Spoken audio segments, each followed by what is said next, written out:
All right, everybody, what's going on? Good Monday afternoon.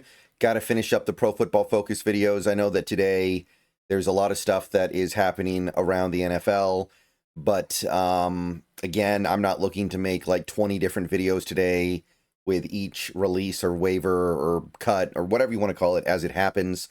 So we're going to go ahead and sit on things and let things build up a little bit unless something big happens. But yeah, we got to do the defensive side of the ball with Pro Football Focus. This was the side of the ball that actually played well. So this should be a little bit better than the previous video, the offense. And later this afternoon, we will talk about some slightly more current stuff, some stuff that's actually currently going on with the team, because today and tomorrow, I'm sure, are going to be very busy in some capacity. Please like this video, subscribe if you're new, click the bell for notifications, become a channel member for $2 a month. Those are the best ways to support the channel. Got a Bleacher Report video that is either just now live or will go live very shortly. Keep an eye out for that over on Bleacher Report. Let's talk about the defense, starting with just the overall grades. The top line is, it does show why this game gave us a lot of difficult decisions. And maybe it didn't do enough to really change any minds at this point. But I'm looking at this chart where you see the defensive players that are graded the highest. Ty Okada. I think Ty Okada was always going to make the team, but it might have been between him and Jarek Reed. Maybe Jarek Reed was going to be the guy. And now Okada has kind of overtaken him, because remember, Jarek Reed was thought to be one of our best players last week. Now, I personally believe Okada was always the guy, but if he wasn't, this has definitely made things more interesting. 92.4. J.R. Singleton, nose tackle. I thought he was pretty clearly on the outside looking in, but one of our best players on Saturday. 91 overall grade, 3 pressures, 91.9 run defense grade as a nose tackle. Now you're looking at this team, you're looking at this nose tackle situation. We don't really have we don't really have a lot to feel great about. Maybe that becomes interesting. Alfonso Tuputala. I don't know if one good preseason game is going to be enough, but one of our highest graded defenders, and our backup linebacker spot it's not strong. So for all we know, a guy like Tuputala might have left a positive impression, and now maybe he's the practice squad guy. I think the door is open. Drake Thomas, I wasn't sure about him. Now I feel like we're probably pretty safe with him. But again, it's if there was a decision to make, it's harder to make that decision now after he looked, I think, really good. Yeah. Excuse me, guys. My bad. Ugh. It looked really good against the Packers. Now, Seth Coleman, I don't think there's a decision to make there. I think that he's never going to make the team. He did play a good game. He had a lot of production as a pass rusher, a lot of production as an edge rusher in this game, but I don't think there's any possibility that he sticks around, even as a practice squatter. But Patrick O'Toole, guy who I thought probably wasn't going to make the team a week ago, now I kind of feel like, you know what? His team seems to like him. He played a good game. He did a lot of positive things. I think we got to go the other way now. Connor O'Toole, Quinton Bohanna, Demarion Williams, Jarek Reed. These guys all graded out pretty good. Now, I don't think Connor O'Toole has any path to making the team. At this point, Bohanna will be lucky to make the practice squad. Demarion Williams, there's a lot of competition for that practice squad spot at the cornerback room, but maybe Jarek Reed. Remember, he was phenomenal against the Chiefs. You combine that with his special team stuff, and it's making these decisions tougher. Especially when, look at some of the players that didn't get so much love from the grading system, like Jamie Sheriff, who I thought was probably going to be pretty safe on the practice squad. He goes out there in his final chance to leave an impression, not graded well at all. Jared Ivey, one of our worst graded players, which I don't know if I agree with that. Again, I don't make these videos because I think PFF is right about everything, but it's notable, right? it's notable that they thought he actually played very poorly, especially against the run. Shaquille Griffin, Nehemiah Pritchett are two lowest graded players. Now, Pritchett only played 7 snaps, and one of them was the 40-yard play to Matthew Golden, where, I mean, Pritchett could have found the ball a little bit better, but his coverage was not bad. That was a really nice throw and a really good play by Golden, more than anything. But still, a lot of these guys near the bottom here, I thought they were looking good. I thought we had a pretty good feel for them making the team.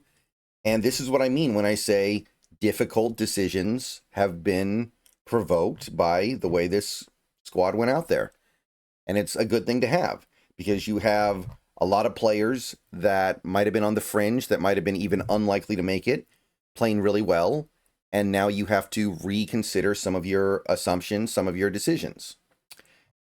All right, so that's the top level stuff, just to get an idea of who PFF thinks played well on defense and maybe who didn't so much. I do want to look at one thing, though. Let's zoom out a little bit so we can see a little bit better the missed tackles. The only player on this team that missed multiple tackles was De'Eric Jackson, a guy who I don't even think is really a practice squad candidate. We did have more missed tackles than the first 2 games. Sheriff missed 1. Bell missed 1, and that's the main reason why he didn't grade very well. Other than that, I think he played fine. Coleman, Thomas, Tuputala all missed 1. So not too bad, right? I'm okay with that. I can live with that. That's something that you can definitely survive. Okay, bumping over to run defense now. Want to take a look at this. Again, J.R. Singleton, man. Do you really want to leave this guy off the practice squad now? I know there's no room for him on the team. I understand that. There's no room for him on the 53-man. I think we all know that, but this guy played an incredible game against the Packers.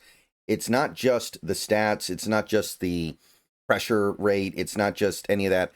He made 3 tackles against the run. All 3 of them constituted run stops as a nose tackle, and he forced a fumble.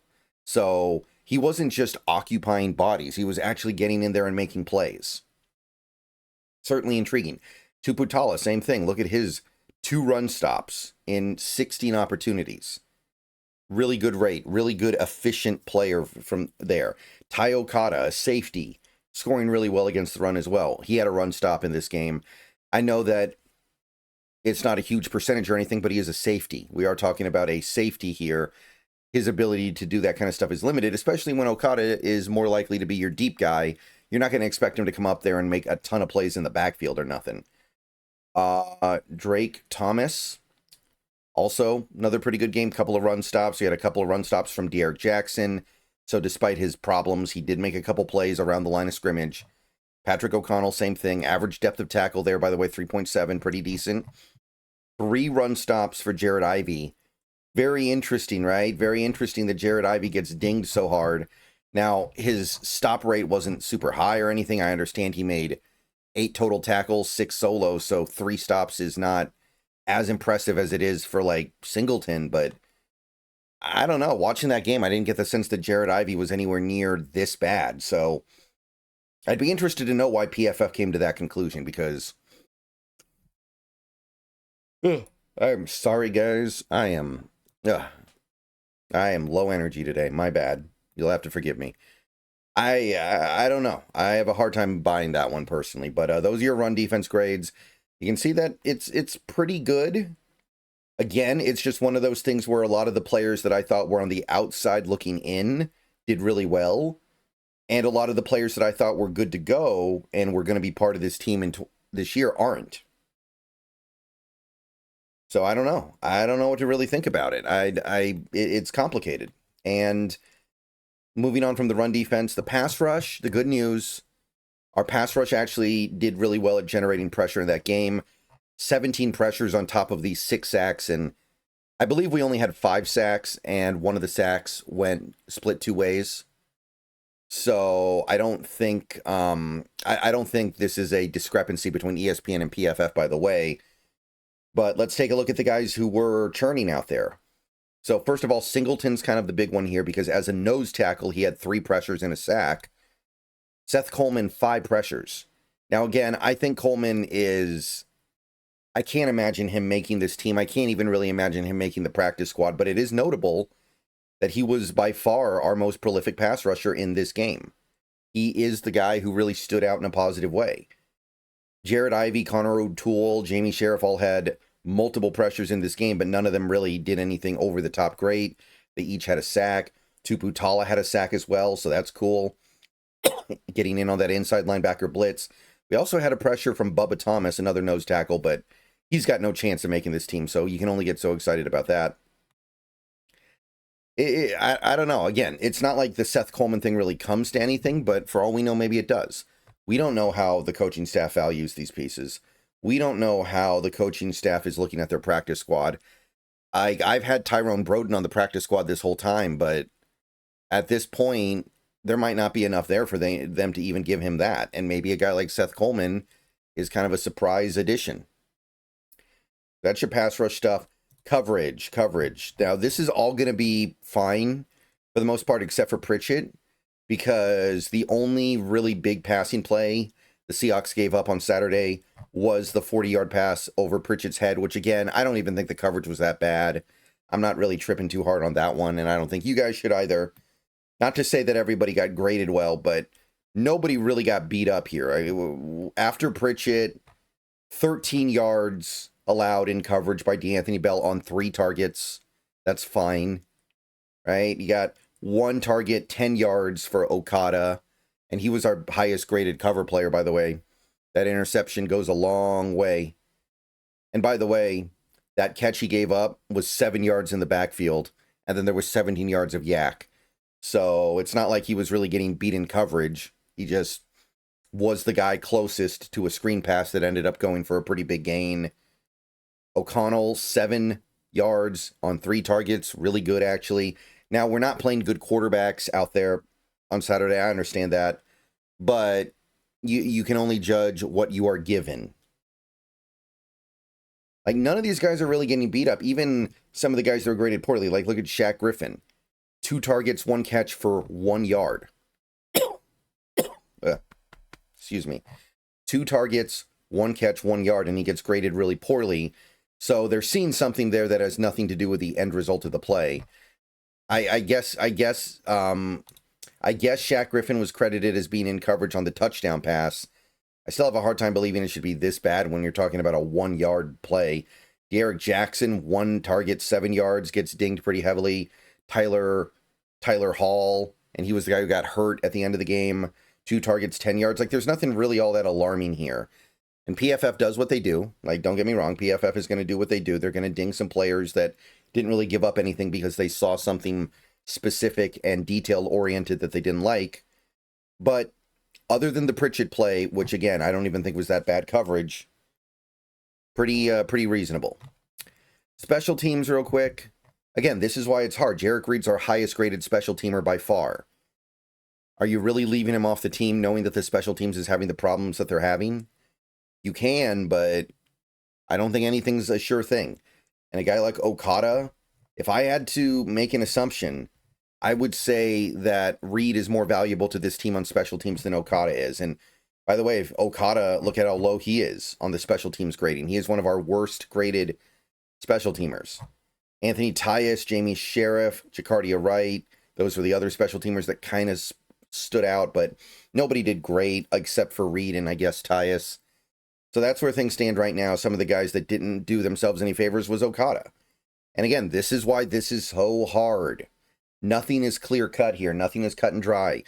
Cody White, who had multiple good returns in this game, did not get graded well as a general special teamer, which seems a little bit crazy, seems a little bit backwards, seems a little bit nonsensical, but it does kind of highlight why it's so hard to make these calls. Can you really justify keeping a guy like Cody White if he's not a plus special teamer? Even D'Anthony Bell has been kind of up and down on his special teams grading so far. Tough decisions, man. Okay, I'm going to go and get out of here. I will be around later. Obviously, I imagine the Seahawks will be doing things that are video-worthy later today. If not, then tomorrow is going to be off the chain. But either way, keep an eye out. I will be on Twitch, possibly in the afternoon, definitely in the evening. We got more Metal Gear Solid to get through before Delta comes out on Thursday. See you guys soon. Go Hawks. Everyone have a great rest of your day.